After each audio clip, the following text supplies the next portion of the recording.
कुम्हार की लड़की ने अपने पति को राजमहल के आंगन में बीचों बीच पलंग डालकर सुला दिया। आज की रात उसे कैसे भी करके अपने पति को मरने नहीं देना था। पति की मृत्यु को टालने के लिए उसने पलंग के एक कोने पर दिया जलाकर रख दिया और हाथ जोड़कर प्रार्थना की, हे अग्निदेव, आज की रात पलंग के इस कोने की जिम्मेवारी आपकी है। अगर मेरी पतिव्रता सच्ची है तो मेरे पति की रक्षा करना।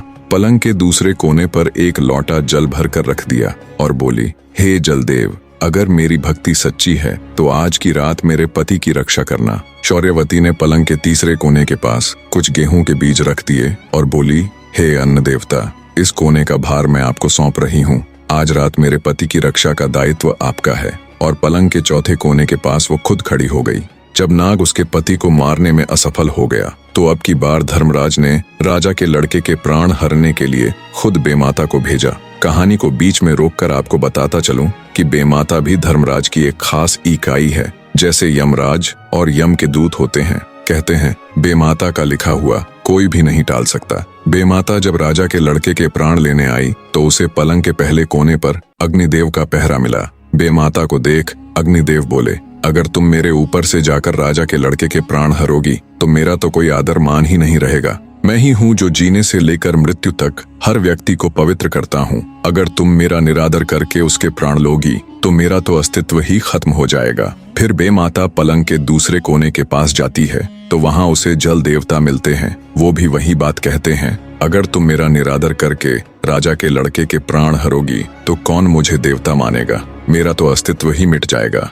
जब वो पलंग के तीसरे कोने पर जाती है तो वहाँ उसे अन्न देवता का पहरा मिलता है। वो भी वही बात कहते हैं। बेमाता अन्न देवता की बात भी मान लेती है। जब वो पलंग के चौथे यानी आखिरी कोने के पास जाती है तो उन्हें देखते ही कुम्हार की लड़की भागकर बेमाता के पास आकर उसके पैर दबा देती है। जैसे ही शौर्यवती बेमाता के पैर दबाती है तो वे बोल पड़ती हैं, सदा सुखी रहो, सदा सुहागन रहो, भगवान तुम्हारी जोड़ी बनाए रखे। बेमाता जल्दबाजी में ये सब बोल जाती है। उसे ध्यान ही नहीं रहा कि वो यहाँ उसे आशीर्वाद देने नहीं बल्कि उसके पति के प्राण लेने के लिए आई है। अब मुख से शब्द तो निकल चुके थे।